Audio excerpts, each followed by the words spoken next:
হঠাৎই শনিবার রাতে প্ল্যান হলো যে শ্বশুরবাড়ি যাবো। তো সকাল সকাল উঠে পড়েছি আর পুজো টুজোও করে নিয়েছি। তো ভাবলাম সকালে জল খাবারটা সেরেই বাড়ি থেকে বেরাবো। তো নমস্কার বন্ধুরা, আমি শ্রাবণী আবার চলে এসেছি আমার একটা আর রবিবারের দিন ছুটির দিন হলেও সংসারের কাজ কিন্তু কম থাকে না। তো খুব ভোরেই উঠে পড়েছিলাম আর সকালে উঠে প্রথমেই পুজোটা সেরে নিয়েছি। আর বাড়ি থেকে বেড়ানোর আগে আমি খুব সকালে উঠে আগে পুজো করে নিই, যেখানেই যাই আগে পুজো সেরে তারপর আমি বাড়ি থেকে বেড়াই। তো সেই সঙ্গে জল খাবারটাও করে নিয়েছি। তো সকালবেলায় একটা বেগুন কুড়িয়ে নিয়েছিলাম, আর বেগুন পোড়া দিয়ে রুটি খেতে তো আমার বেশ ভালো লাগে। সেই সঙ্গে গতকাল রাতে ছিল একটু পনিরের তরকারি, তো সেটাও গরম করে নিলাম। আর সত্যি কথা বলতে আমার শ্বশুর বাড়ি যাবো বললে এক্সাইটমেন্টটা একটু বেশিই থাকে। তো খুব সকালেই উঠে পড়েছিলাম, তো সকালে সমস্ত বাসি কাজ সেরে সংসার সমস্ত কাজ সেরে নিয়েছি।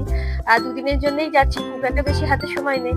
তো এদিকে সব রেডি হয়ে গেছি আর বেরিয়ে পড়বো। আর আমার ছেলের কিন্তু দাদুর বাড়ি যাবো শুনলে ওর একটু বেশি আনন্দ হয়, কারণ দুদিন একটু পড়াশোনার চাপ থেকে ছুটি পাবে।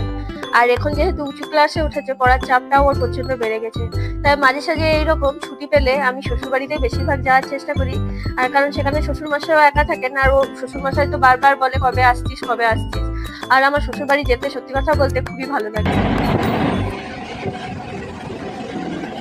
আর আমার এই ট্রেনের জার্নিটা খুবই ভালো লাগে। ট্রেনে করে কোথাও গেলে কিন্তু খুব একটা ক্লান্তি ভাব আমার মধ্যে আসে না, কিন্তু বাসে গেলে আমার প্রচন্ড ক্লান্তি। আর ট্রেন থেকে নেমে কিন্তু এখনো আধ ঘন্টা লাগবে পৌঁছাতে। তো ট্রেন থেকে নেমে আমরা একটা টোটো করে নিয়েছি।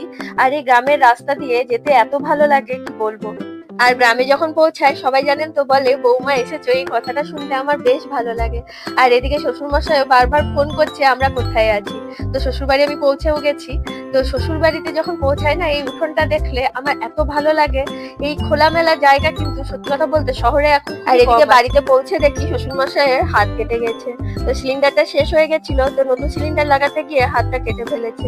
আর এবার বাড়িতে এসে দেখলাম নারকেল গাছটা একদম শুকিয়ে গেছে, তো নারকেল গাছটা মারা গেছে। দেখে মনটা একটু খারাপও হয়ে গেল। কত করেছে গো রান্না? আর বাড়িতে একজন হাউস হেল্পার আছে যে বাবাকে রান্না করে দেয়।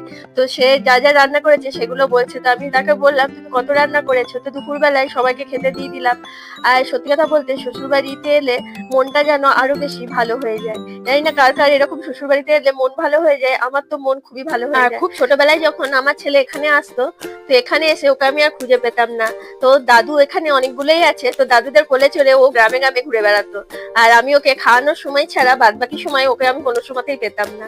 তো এই ভালোবাসাগুলো সত্যি কথা বলতে দাদু ঠাকুমা থাকলে তবে এই ভালোবাসাগুলো পাওয়া যায়। তো আজকের মতো ভিডিওটা এখানেই শেষ করছি, আবার দেখা হবে, টাটা।